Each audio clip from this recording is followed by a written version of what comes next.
না, আল্লাহ চাইলে তো সবই সম্ভব। সবসময় বিশ্বাস করি আল্লাহ, উনি ওনার প্ল্যানার। এখনো বয়স বেশি না, আসলে আরো 5-7 বছর তো ইনশাল্লাহ দেশকে সার্ভিস দেওয়ার ক্ষমতা আমার। টাইগার ক্রিকেটের ক্যাটস আই দৃষ্টিনন্দন শট খেলে সবার চোখে পড়েন মুন কারেন।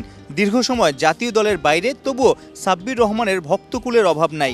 ধুমধারাক্কা ব্যাটিং করায় পারদর্শী। চলতি বিপিএলে যেন শটের বাহার নিয়ে এসেছেন। বাংলার টি-20 দলের ফিনিশিং রোলে আবারও ফেরার স্বপ্ন দেখছেন। আগামী বছর টি-20 ওয়ার্ল্ড কাপ নিশ্চয়ই সাব্বির রহমানের এরকম ব্যাটিং চলমান থাকলে কেউ আসলে ডিনাই করতে পারবে না, আপনাকে না নিয়েও আর পারবে না নিশ্চয়ই।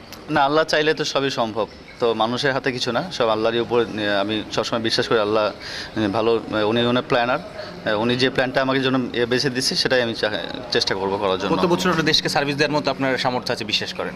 এখনো বয়স বেশি না, আসলে আরো 5-7 বছর তো ইনশাল্লাহ দেশকে সার্ভিস দেওয়ার ক্ষমতা আমার। অবশ্যই যেহেতু ব্যাটসম্যান আর ফিটনেস ভালো আছে, আশা করছি আরও দিতে পারবো ইনশাল্লাহ। দেশের পক্ষে 3 ফরম্যাট মিলিয়ে 125 ম্যাচ খেলেছেন।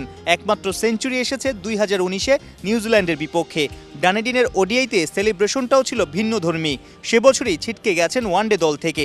2022-এর টি-20 বিশ্বকাপের আগে মেকশিফট ওপেনার হিসেবে তাকে বাজিয়ে দেখেছিল টাইগার টিম ম্যানেজমেন্ট। সাব্বির রহমানকে নিয়ে কি ভুল ছকে এগিয়েছিল সে সময়ের বাংলাদেশ? 2019 সালে যে ওয়ানডে থেকে আমি বাদ পড়েছি, ওটার সিস্টেম আমার খুব ভালো গেছে। আমি একটা 50 ছিল, ভালো ফর্মে ছিলাম। বাট 2022-এ টি-20 যেটা খেলেছি, টু বি অনেস্ট আমি ওপেনার না।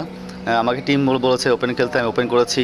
বাট ওপেন খেলার পর আমার কাছে রান করতে পারিনি, তারপর আমি টিম থেকে বাদ পড়ে গেছি। এটা খুবই হতাশাজনক। বাট আমি আমার জায়গা ছেড়ে দিয়েছিলাম, বাট টিম হয়তো ম্যানেজমেন্ট বুঝতে পারে নাই। বাট আমার কাছে মনে হয় যে আমি টি-20 খারাপ খেলেছি, ওডিআইতে বাদ পড়ে গেছি, ওয়ার্ল্ড কাপ টিমে বাদ পড়ে গেছি। তো এটা আসলে অনেক একটা প্লেয়ারের জন্য অনেক হতাশাজনক, এবং চেষ্টা করি আমাদের কাম ব্যাক করার জন্য। লঙ্কা টি-10-এ সাকিব আল হাসানের সাথে দেখা হয়েছিল, কোনো টিপস দিয়েছে বড় ভাই, বা কী ধরনের আলোচনা হয়েছিল আসলে? না, অনেক কথা হয়েছে ওনার সাথে আসলে থাকলে, এবং ওনার সাথে আড্ডা মারতে আমার ভালো লাগে। ওনার অনেক পজিটিভ মাইন্ড একটা মানুষ, আর সবসময় কথা হয়, এবং উনি অনেক উপদেশ দিয়েছে যে কীভাবে কী করতে হবে। আমি তো বলছি যে আপনি অনেক টি-10 খেলতেছেন এবং ওয়ার্ল্ডে অনেক জায়গায় খেলেছেন আপনি, তো এখানে কী করা যায়, ওখানে কী করা যায়। তো উনি অনেক রকম টিপস দিচ্ছে, এবং আমরা আড্ডা দিছি, অন্য বিষয় নিয়ে আড্ডা দিচ্ছি, কথা বলেছি, কফি খেয়েছি, আমরা একটা ভালো সময় পার করেছি ওনার সাথে। চলতি বিপিএলে 167 স্ট্রাইক রেট, 8 ম্যাচে 17 ছক্কায় 169 রান তুলেছেন ঢাকা ক্যাপিটালসের সাব্বির। সাইফুল রূপক, 71।